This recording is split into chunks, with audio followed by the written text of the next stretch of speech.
Oh God, no. Let's put the books back. Book, go back. You can do it. Yes. Okay, I didn't knock anything over or break my wife's lamp. We did it.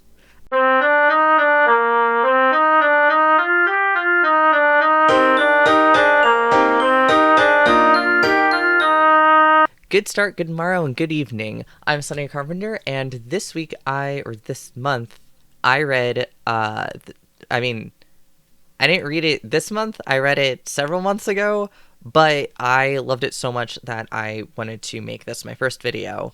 And I actually waited until the last book came out. I read the Sorcerer Song series by Brian D. Anderson. The thing that I decided to do for this, because I wanted to, I get so inspired when I'm reading and stuff that I like to make fan art. I was like, I gotta do something that really speaks to me from the book. And the Bard's Blade is obviously about a bard, and I realized that I don't have an intro or an outro for this YouTube channel, so I spent so much of my time.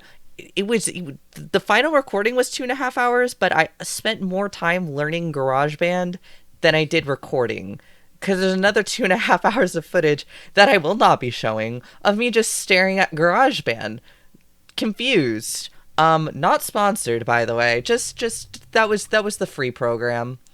I just want to say I picked up this book for the first time in 2020. It was like January 2020.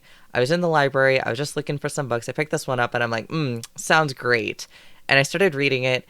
And then about halfway through, dread overcame me as I realized that this was a series and not a standalone fantasy book. So then I proceeded to be like, it's fine, I'll just buy the series. It's probably all out, right? Nope, it had been published that month in the year of where God abandoned us, 2020 of January. I had to wait like 2 or 3 years to get this last book. It was insane. Totally worth it, though, because romance being the main plot was everything in this book to me. The Sorcerer Song series consists of 3 books: The Bard's Blade, A Chorus of Fire, and The Sword's Elegy. And it's a new adult fantasy adventure romance. I think I would call it, definitely put it in like the romance fantasy category, just because romance is like half this book, and it is so good. So anyway, the first section of this is going to be as spoiler free as possible, but this is a series, so once I start reviewing the second and third book, I'm going to get into some spoilery territory. And if you need content warnings for the books, each of them are listed below. But to start, I want to start with reviewing The Bard's Blade, the first book in the series. It starts with Mariah and Lem, betrothed to each other, live in the hidden country of Valari, when a stranger breaks through the magical barrier protecting their home and speaks of a dark prophecy. All signs point to Lem as the cause. He takes off, leaving his home forever to protect the ones he cares about. Mariah, determined to find him and bring him home, starts after him with Lem's uncle, Shemi. They end up down far different paths. That's kind of what it says on the back of the book too, and it's so good at establishing itself. So the biggest strength, I think, is that it doesn't do anything new, but what it does well. It is a fantasy book, so if you're looking for like just classic fantasy feel with like modern ideals, definitely pick this up. The other big strength that I loved is the stakes. It's classic fantasy stakes, world-ending, dark powers taking over. This is how the first book starts, and I'm obsessed with it. I think it's so much fun. Because on top of that, it doesn't feel like it's like too shoved down your throat either. It feels like that's the looming threat, but the real problems are Lem and Mariah navigating this world, this new world that they've been thrown into, and it's pretty scary.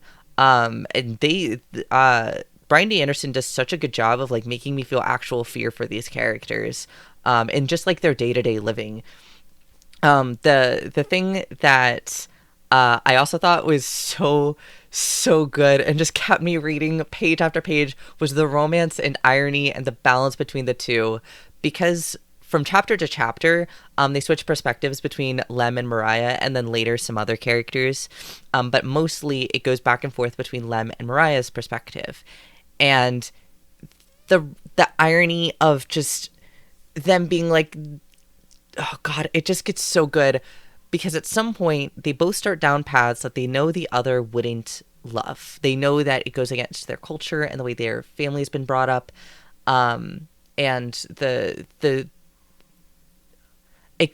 realize that they're going against what the essence of Valari is. They're losing their home spirit. And when they do that, when they go down these paths, they start wondering if the others could love them as much as they did before, knowing that they've gone down this path. And it's so heart-wrenching the entire time just to listen to them talk about, like, because it's not first-person perspective, but it really gets in your head of what they're going through. And it's so beautiful because, you know, in one chapter it'll be Mariah saying, how could Lem ever love me? And then in the next chapter, Lem's being like, how could Mariah ever forgive me? And it's like, shut the fuck, you guys are nerds, just talk to each other, except they can't because they're so far apart. And then the other thing that I think is like an incredible strength, that I mean this in complete sincerity from Anderson's perspective writing. I was reading this and I felt like it was a queer love story. It really just felt so... they're straight. Lem and Mariah are both as far as I know, cisgendered heterosexual characters. It is so heartbreaking though, because they're from the secret land, this hidden world of Valari. They have to constantly hide who they are and everything about their culture and their upbringing. Down to the clothes they wear and the way they speak and their lack of faith, because there's a god that they're supposed to be worshiping that they don't know anything about. And it speaks to like a diaspora population, but for me it spoke so strongly of like the queer undertones, because then they carry over into other books, which I'll get to later. But just that, it was so beautiful, and it was so, oh my gosh, it really just sunk into my skin, this story. And I will say, with all of its strengths, it did have a kind of like a weakness in this first book that irked me, but not enough that I was like annoyed, more enough of like, yeah, I don't understand. And that was the magic felt kind of underexplained in the first book. In the second book, it picks up. But the first book, I was like, I don't really get the magic system and how it works, but that's fine. But the later books actually go a bit more into it, and I loved that. But that was just the biggest weakness of the first book for me. My favorite quotes, however, this is my favorite part of any review, is going over my favorite quotes. On page 144, there's a quote that I was like, this just speaks to the visuals of the writing for this so much for me. Gnawing at his spirit like an infestation of termites. Just, gods, I loved it. I loved it because in the context, it threw me because I wasn't expecting a metaphor, and the metaphor hit so well. And then later, there's another quote. There were more books in this one room than there were in the whole of Valari. And I loved that so much because it just spoke to, at the time, one of the characters was going over their own ignorance and kind of frustrated with their own ignorance. And that quote really speaks to how small their upbringing really was, how secluded the land of Valari really is. It's incredible. And then this quote just made me want to scream because it's so good. It speaks to the romance so well. And it's Mariah, and she's talking, and it's towards the end of the book, because Mariah's kind of been groomed and has fallen in with the nobles, and it's kind of like a liaison, I guess. But one of the things that is said in her perspective is, in another life, she thought, perhaps she would have considered courting Valmore. But kind and charming as Lord Valmore was, her heart remained with Lem. She still dreamed of seeing him again, even if she knew this would never happen. Lem had no way of knowing what had become of her. As far as he was aware, she was still at home in Valari. And this is at a time that Mariah's like in the middle of fighting for a better world for both the people in Valari as well as the people that are in this land, the main realm that she doesn't really care for. But just this idea of her saying Lem is what's pushing me forward and pushing me onward and getting me to do these things that I otherwise either wouldn't do or I know he wouldn't be proud of, but they're the things that I have to do in order to keep him safe, even if he doesn't know it. Just, oh gosh, just I could go into analysis and analysis for this quote. It's so good. Um, but that is towards the end of the last book. So the next book, so book two. Book two is called A Course of Fire, and it takes place immediately after the first book. Actually, maybe like a month after the first book. I can't quite remember. But it's really, really soon after. Mariah and Lem long to be reunited, but first there is a war to ready for. Mariah takes up magic, a forbidden practice in her homeland.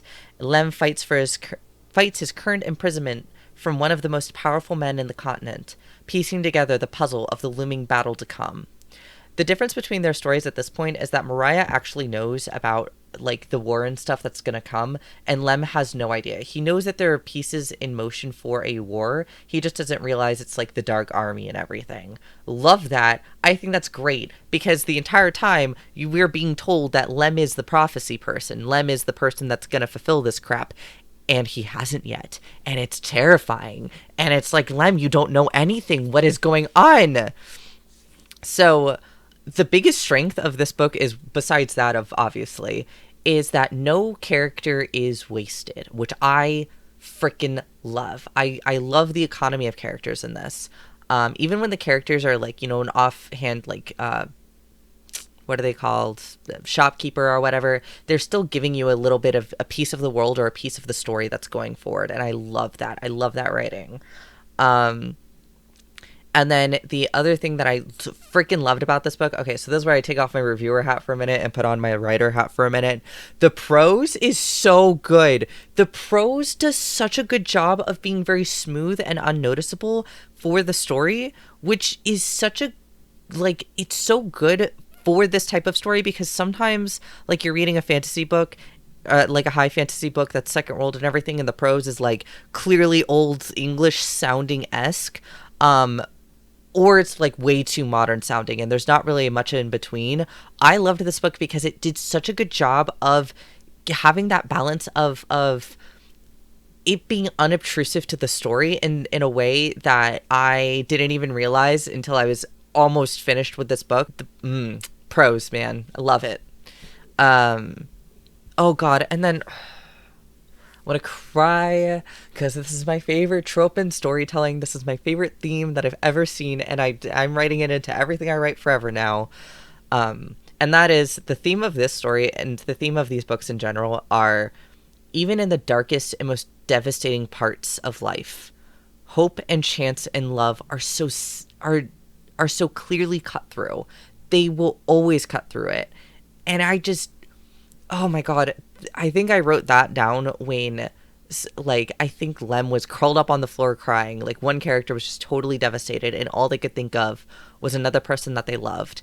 And that, oh my god, I'm trying not to cry right now. I'm so into it. But that is one of the things that was so well conveyed in this book, and I'm obsessed with. That being said, again, it does have a weakness, and I think that for me was the cultures kind of felt shoehorned in. In the first book, I felt like they kind of existed, and then the second book, I felt like they were kind of like shoved in weird corners and places. Then that took me out of the reading for a moment, but it made sense when the third book came out why he chose to write it like that. And like they needed to be stated, but the way they were stated I felt was a little weak. But again, it's not the main focus of the book, and I felt like everything else obviously made up for it. My favorite quotes and parts. First off, So at the beginning of each chapter, there's a little quote from a different letter, diary entry, book. They have their like version of the Bible, so the Bible quotes in there and that kind of stuff. And I noticed something in the first and second book, and that is the important, the historical, and the legends are quoted. And Shemi, Lem's uncle, is one of those characters that's quoted. And when I realized that, I had to put the book down for a minute and walk and cry for like a hot second. Because Shemi is this character, you don't really get his perspective. You get his perspective a little in this book. He's such an important character, and he's kind of one of those crux characters that you're like, why is he here in the first book? And then in the second book, it's like, oh my god, he's here to show that this is what like unconditional love is supposed to look like. Because Mariah and Lem both have this idea that the other's love is conditional, and when later obviously they realize that's not the case, that their partners love them and etc etc. And Shemi is supposed to be this example of what unconditional love looks like, and the fact that he's quoted is so... We're moving on. So this is one of my favorite quotes because I like it. I think the quote was said in an act of love, but I felt like it was also a little bit snark. Everyone you meet is surprising in their own way. It's just most of us don't care to notice. And I think this was like someone else's hidden talent coming through. I like it because it's also like sometimes people surprise you and it's not in a good way. And that happens later in the book a couple times. And not that they were betrayed, it's just I knew this person was awful. I didn't realize they were this awful. And that actually happens in the first book too, which I really appreciate. Oh god, the world building. And then another quote that I loved was, "It was cruel in a way, to love someone with your heart and be unable to love them with your passion in the way they deserved." This quote kills me. It's said in the context of a woman who's a lesbian who loves a man, but not in a romantic or sexual way. I really liked it because as a queer person, I felt very seen and related to in that moment. Because it's a lesbian saying it about a man that she loves, but she just doesn't love in that way, and she wants to because she knows if she was straight, he would love her in that way, and they would be together. But they're not because it's not a choice that they really made, and I really liked it. I thought that the context in which it was said was really beautiful. I don't remember liking the male character that she's talking about later, but the initial context was so good, and so it said so much about her character and about just the feelings of passion and the different types of love that throughout the series that really just are so showcased. So anyway, also there's a quote that I just didn't write down because it was too long, but I did bookmark it, and this is gonna make me cry if I. It's towards the end. It's towards the almost end.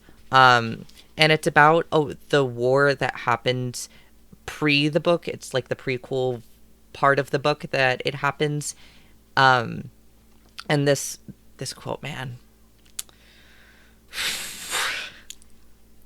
"To my loving husband, we have won, but victory comes at a great price. Belcar had slaughtered more than half our numbers in the battle, but in the end, evil was conquered. I write you in haste and brevity because I, too, am a casualty of this terrible conflict. My injuries are beyond healing, and I can feel my life ebbing. Tell our children that their mother died with honor. It was I who dealt the final blow that sent Belcar to his eternal prison. Tell them to be proud of who they are and where they are from. But most of all, tell them I love them now and ever after. As for you, my husband, you already know where my heart belongs. It will remain with you until we see each other one another again. But do not be eager to join me. I will be ever patient and ever faithful."